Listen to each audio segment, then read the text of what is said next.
This information you're about to hear and perhaps view is totally the thoughts and ideas of Gary C. Clement in the Gary Clement Radio Show podcast. We are in no way, shape, or form affiliated with the parties the story is about or was interviewed for.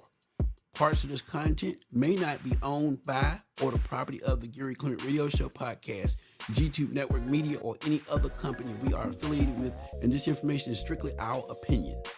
This content is for information purposes only, and although we make reference to various news stories, we share our own independent beliefs about the content and provide our own opinions. Please enjoy the information.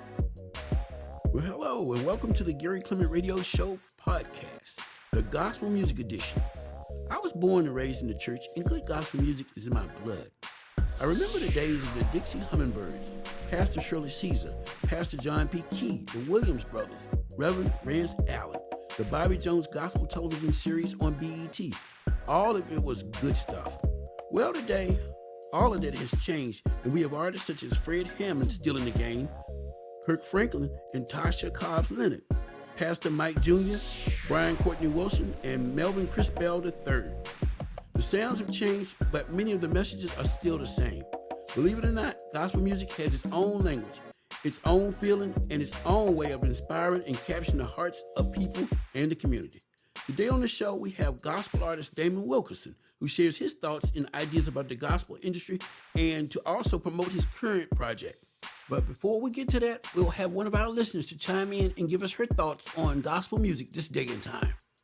And we have one of our listeners on, Miss Cynthia Piggot of Fayetteville, North Carolina. How are you today? I'm fine. And yourself? Okay, great. So just tell us, in regards to gospel music, today compared to yesterday, just what are your thoughts? Tell us, please. My thoughts are, back in the day, listening to gospel music, to me, it meant a whole lot more versus than what I'm seeing today, because being able to be in the presence of a lot of gospel artists, to me, I see a lot of performing. And it's not like real, like back in the day, when we're growing up in church, in the Baptist churches, it's like I said last night, they sing more of the hymns, but yet those words meant more than, to me, being when you want to get connected in the presence of the Lord versus what I'm hearing today's gospel music. Mm-hmm. Okay, very good. Okay, so other than that, what else do you miss about music of the past? The realness, being able to go up and worship and feel in the presence of the Lord versus wanting to dance when I hear the gospel music today. Mm-hmm. Okay. And I understand also, like you said, there in Fayetteville, you used to take part in one of the radio events or whatnot, where you actually were in the choir, performing or whatnot behind some of the artists. Who can you remember possibly being, whose shows and stuff were you a part of, and what did you like about their music? Like I was with Mary, Tamla Mann, Ty Tribbett, Kurt Franklin, Lee Williams, Fred Hammond. And what I liked about their music, I enjoyed their music, but it was like actually what made me leave the WIDU is the last show that I was at, and it was Tasha Cobbs there and Kurt Franklin and Ty Tribbett, and there was some more. And Tasha Cobb was on stage, and she was doing an awesome job. But after a while, Ty Tribbett and Kurt Franklin comes in and almost push her off the stage, and they took over part of her set. And I thought that was not right. So I got up and walked out because they started performing. They was pulling off their shirts, and then they asked, am I offending anybody by pulling off my shirt? We're not at an R&B concert. This is a gospel music show. Why are you running across the stage, pulling off your shirt? Okay. So you're saying basically that a lot of the artists today are a little bit too worldly, or what exactly? Yes, that's what I feel. They're a little bit too more worldly today. And not all of them, but it's just, and I get it that sometimes we want to reach a younger generation. So sometimes we have to, I call it, dumbing down to reach that age group, that younger generation. But we still got to keep keep it real, we got to still be connected. They still need to be led to God, but I don't feel like you got to run across the stage and pull off your shirt just to reach that next generation. It's still a gospel show we're doing here, not an Right. R&B set. Right. I got you. I hear you. Okay. So back in the day, we had music such as, Pastor Shirley Caesar, I um, love them. the Williams brothers, Hmm. Reverend Rance Allen.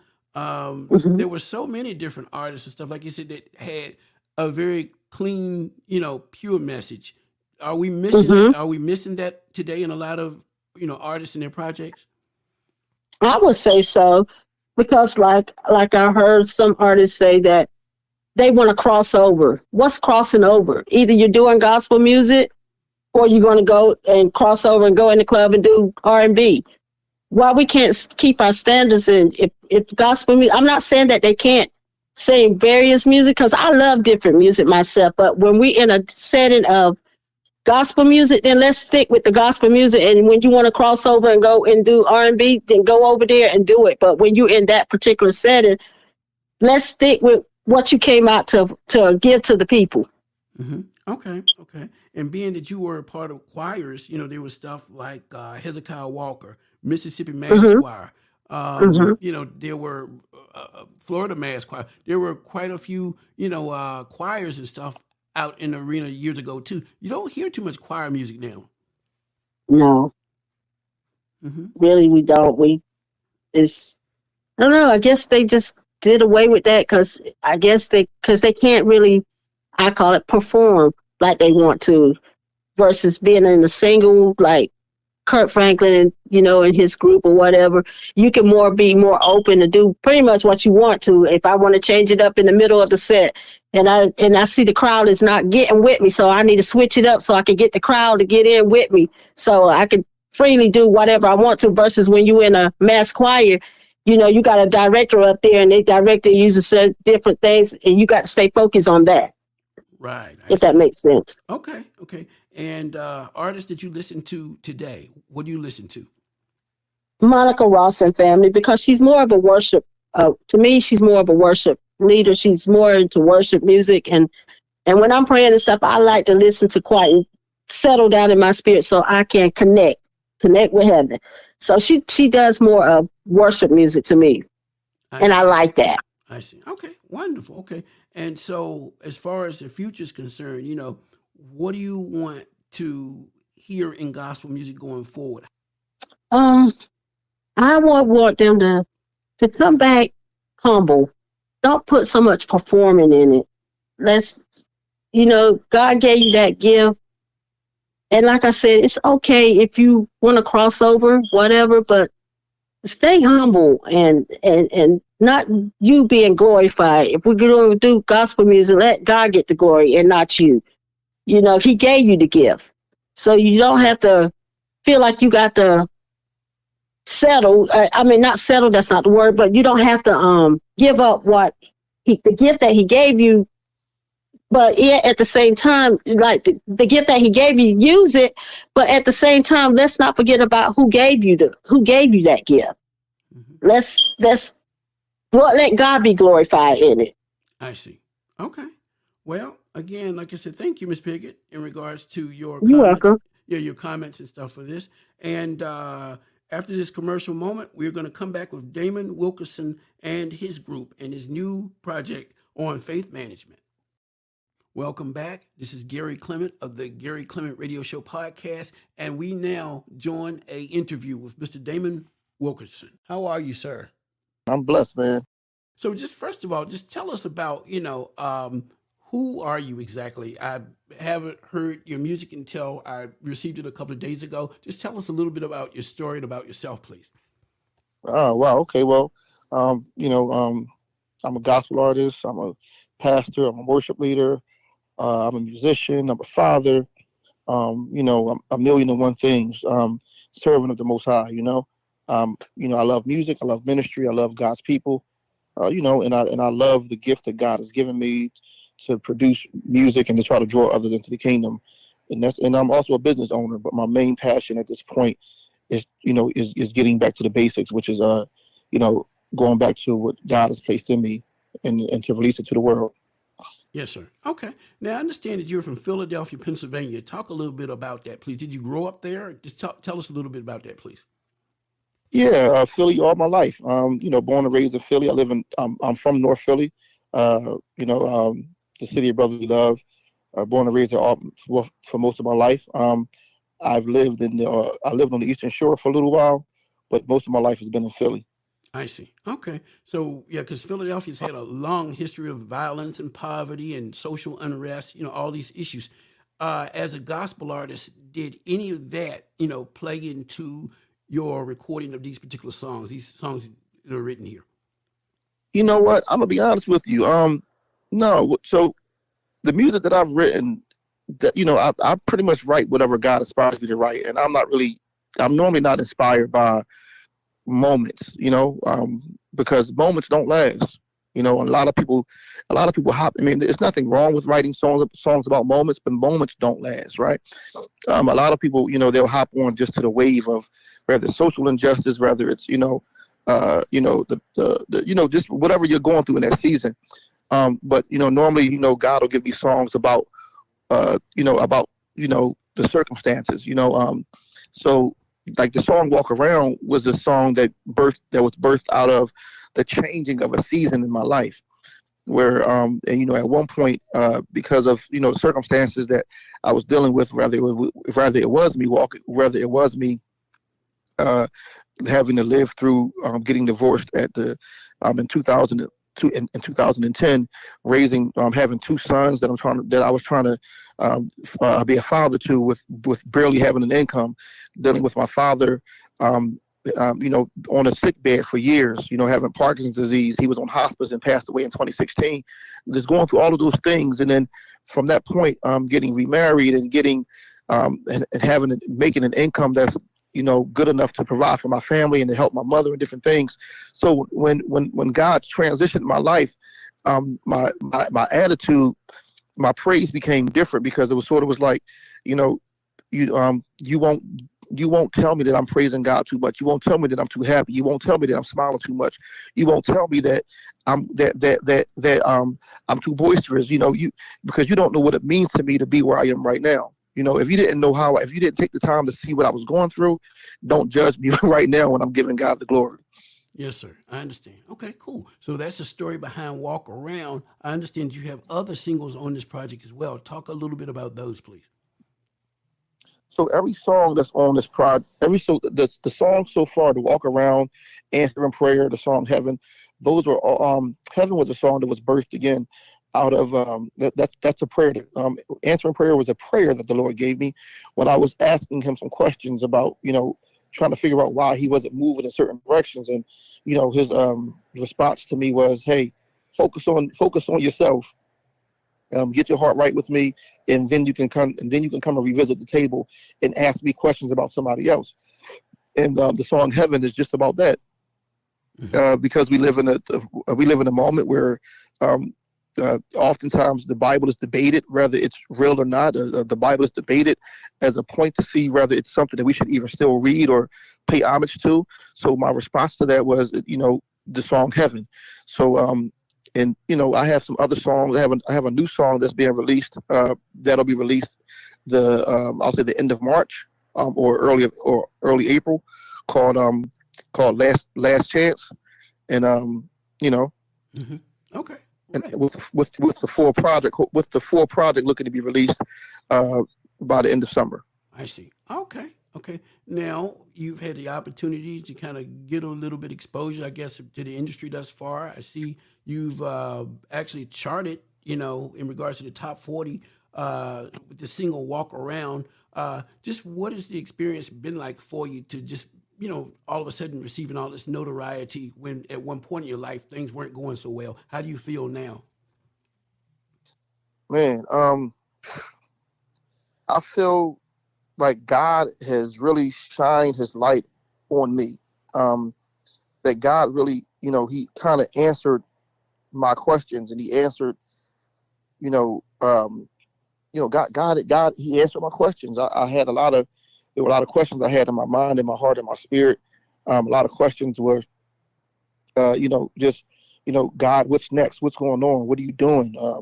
And after the pandemic happened in 2020, he just I became solo. I became a solo artist, and you know the and I followed the voice, and I followed the instructions of my management, and and the doors being open, and my song began to chart. So it's just an amazing experience. Wonderful.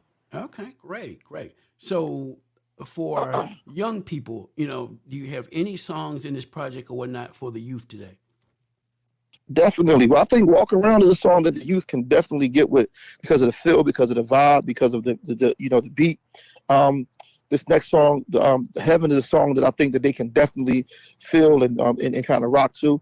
And the song and I have some other songs that are being released on this project that are definitely for young people. And then there are some other songs that'll be for people that are of all ages. I'm young. I'm not necessarily. I'm 44 years old, so I'm kind of right in that middle passage where I can, I can listen to something that, that's a song that we can rock with, or I can kind of get something that's old school and worship to. So I kind of find myself right in that middle vein that I can kind of appreciate all things. I see. Okay. To get a little bit closer to home now, you being a black man with two sons, what's that experience like for you when dealing with some of the social issues and stuff we as a society are dealing with right now? How do you feel about that? All I can do is really give God what he deserves from me, which is put my trust in him, because it can be it is a scary situation. It can be truly a moment, a scary moment, when you sit back and you think about the fact that my children have to grow up in a time where things still aren't right yet, where they still may struggle getting jobs, where they still may struggle financially, where they still may struggle with racism. And right now, my sons are 14 and 13, and they have had the experience where, wanting to attach themselves to friends that aren't truly being friends to them.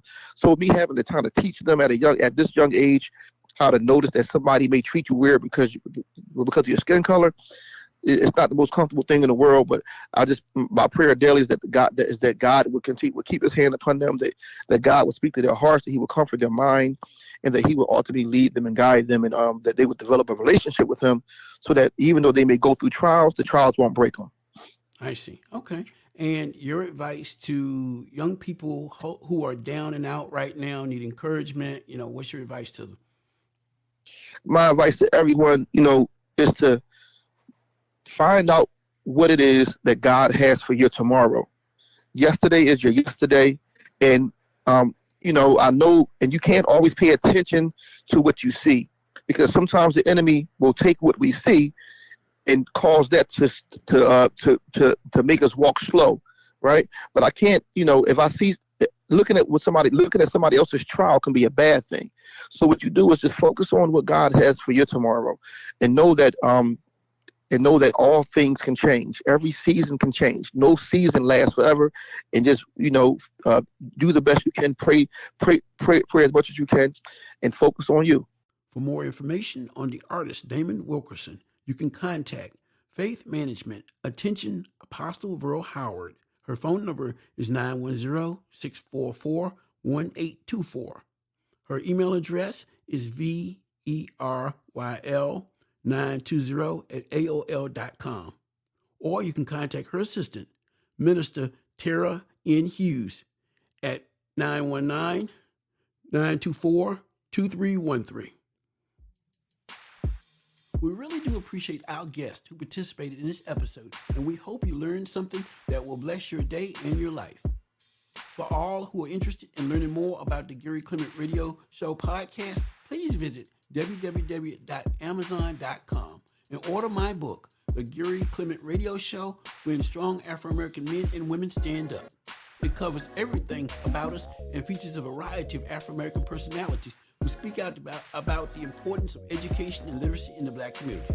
Well, we thank you for tuning into our podcast. Please send us your email address so we can contact you when we have new releases and new episodes and new projects as well. You can reach us at gccpresents@yahoo.com. And also, if you're interested in submitting any materials or want to get in touch with us, please do so by simply sending an email to gccpresents@yahoo.com. That's G as in Gary, C as in Charlie, C as in Charlie, presents@yahoo.com. So until next time, do take care. And this is a G-Tube Network Media production.